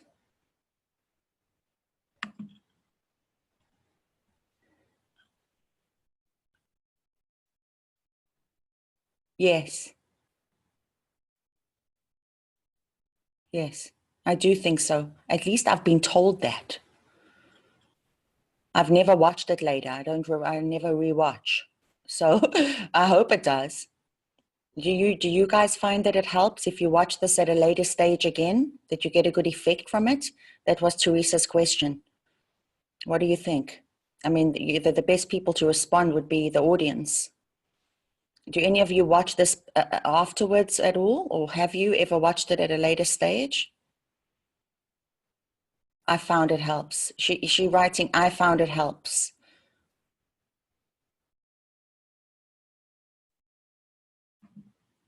Thanks. Yes, definitely from Satoko. Satoko sometimes can't be there and she watches afterwards. Yes. I'm getting a lot of yeses, Teresa. I don't know if can you all see the chat or is it just me?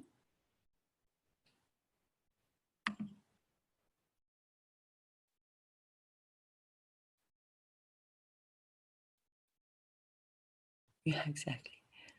Good job, Corrine.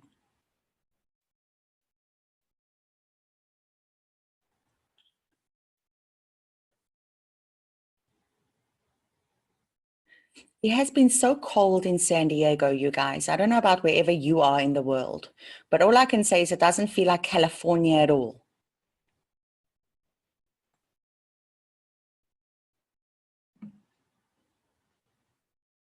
Although it's sunnier today. It's warm in Scotland. I want to go there. Isn't it supposed to be spring? Yeah. Soon. Yeah.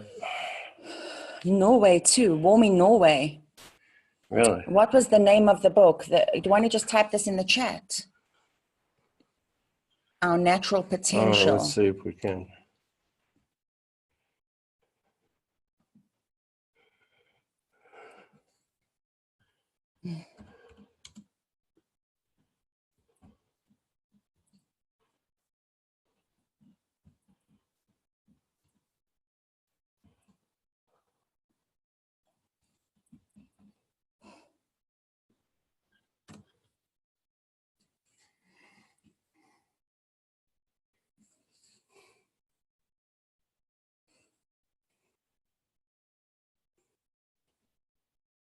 Yeah, emotion code is good. Yes, they talk about the heart wall. Yes, very good. I did some of that work at one point. Well, well, they're asking about Europe. Well, Saturday, May 18th, Sunday, May 19th. It's my birthday. Yes, it's her birthday. So I have to work on my birthday. It shows how dedicated she is to this. Seriously. So May 18th, Saturday in Munich, Germany, all day. We're going to do an all day event. And then Gunnar's going to drive us over to Vienna that night. And then the next day, Sunday, May 19th, we will do an all day event in Vienna, Austria. So the contact person for the Munich event is Gunnar, and the contact person for the May 19th Sunday event in Vienna is Alexander. And remember, Rika's going to be one person will be helping with translation, because she helps me in the ladies group. She's incredible.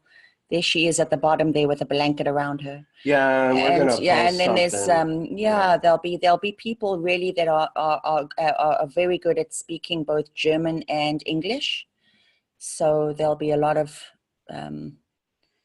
ways to understand whatever it is that we say. Yeah, I mean, the rest of it, as far as possible one-on-ones or possible, meetings of RASA givers or something, this is all stuff that'll have to be worked out. We're basic, we'll see what the interest level is. But for sure, we're anchoring the trip. The anchors are the May 18th in Munich and May 19th in Vienna, and they're all day events. So I don't know, like 10 till 5 or 10 till 4 or something like that. And we're going to obviously give RASA, but it'll probably be a lot of questions and answers. I mean, yeah, well, I thought we're going to talk about a lot of things. So we'll give a non-dual, obviously, and we'll do the RASA, but we'll also do some Tantra work. We're going to be doing a lot of different topics. Embodiment, Tantra. Well, there's a lot that we can talk about. I mean, we could go into totally new stuff, or manifestation. Go back over the basics, or whatever people's interests are. So, if you're somebody who is planning on attending one of those workshops, either in Munich or Vienna, you can let me or Ananda know if you have a particular area you want us to cover. We'll be very happy to meet with you, but we're also going to be on a vacation too. So those are our official work days. Yeah. But it's going to be super fun. I truly hope that if you are in Europe, I mean, I wish all of you could be there, but if you are in Europe, to join us, because we do have a lot of fun. You can ask Gary. It's fun. Right, Gary? Oh, yeah. We ain't going to do it if it ain't going to be fun. It's all fun. It's all fun, man. It's just fun. Yeah. Yeah. Yeah. It's very real. Yep. Yeah, we're having fun. That's why we're doing this. And one of the reasons is we're having fun doing it. Okay, great. Thank you. Oh, good. Yeah, so that's the plan right now. And it may expand to something bigger, but basically it's those two events. And so, you can invite anybody. You don't need to, if you have any friends who are interested in awakening, enlightenment, et cetera. Yeah, invite them. It's fun. There will be, as Ananda said, there will be somebody to translate. We're very excited. Germany, Austria is the biggest concentration of people who've been getting RASA and giving RASA next to the United States. So it's, the other place for us to go to, because there's so many people who are interested in this message and supporting it. So is it close to Russia? Is Germany close to Russia? Well, Europe is close to Russia. I was looking at Valerie's face there. I love Valerie. Well, sweetheart, we're not going to Moscow. I want to go visit Valerie. Yeah. Well, anyway. Okay, so let's do the RASA. Okay. I'd love to go to Russia. All right. Well, okay. Maybe Next time. Maybe we'll go to Russia. There's a lot of interest in Russia, this kind of stuff. That's what my understanding is. Okay, so here we go. We're going to, so how long? Is it 15? How many minutes? We'll do 15 minutes in silence, you guys. Just relax, receive, like you're getting a suntan. It's all love. You are that love. Please give it a permission slip. Allow. You want to receive. Open up that vessel. You're receiving now. Receive all the love you want, you need.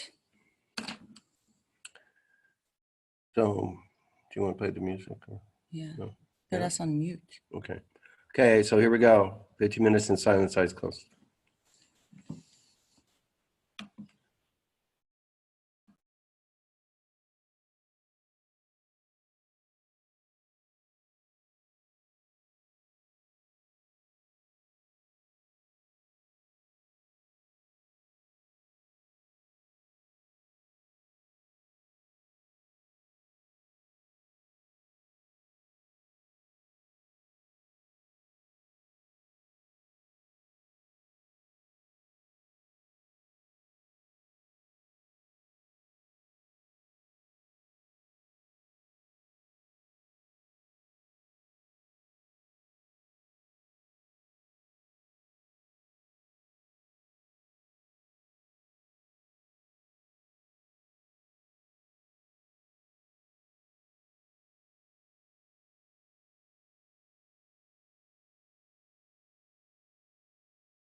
That was your RASA, everybody. I hope you all felt the love. Yeah, So much we love did, here for we you. did. So much love here for you. Thank you so much, all of you, for joining us. We so appreciate each and every one of you. We truly and genuinely love you. And we always recommend you book sessions. Obviously, that's my sales pitch for the day. And just to enjoy your weekend and have a lot of fun. And I want to say thanks to Ananda for this hat. This came from Ananda. Yeah. Thank you, Ananda. It's one a hat. Yeah, I thought it was so cool. I got him a red one and a black one. It says RASA on I it. like it.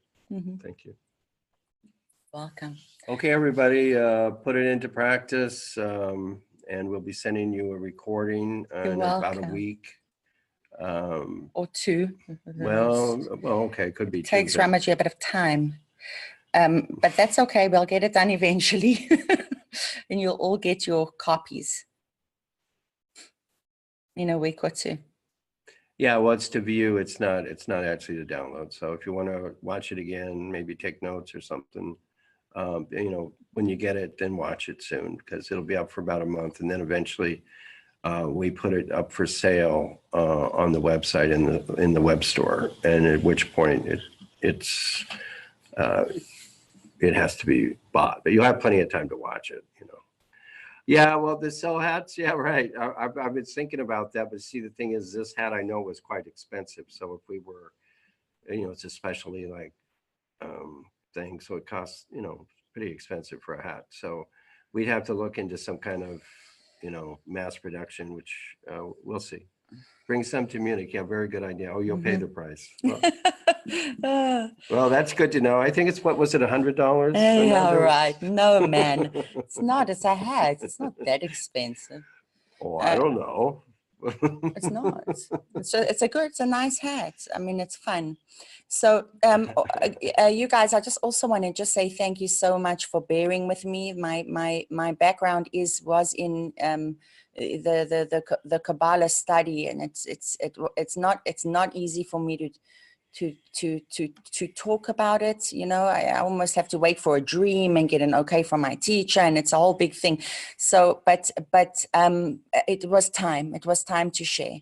So, and I do recommend that you listen again. I do recommend that you listen again. A lot here. I mean, we basically took, I mean, it has a lot to do with what we've learned from each other too. So, I mean, it's talking about 2 or 3 years of learning that we actually put into this, and it's into this satsang. So if it did resonate with you, listen to it again, and it's worth its weight in gold. I mean, this is life-changing stuff. At least I know it has been for us. So. Anyway, and we love you. And just now it's time for fun. Weekend, Saturday fun. Yes. I'm sure you're all exhausted. I am, and starving. Time to party. So just have a good time this weekend, and we'll see you guys all super soon. Have fun. That's your barometer of success. Yeah, exactly. Are you having fun? That's it.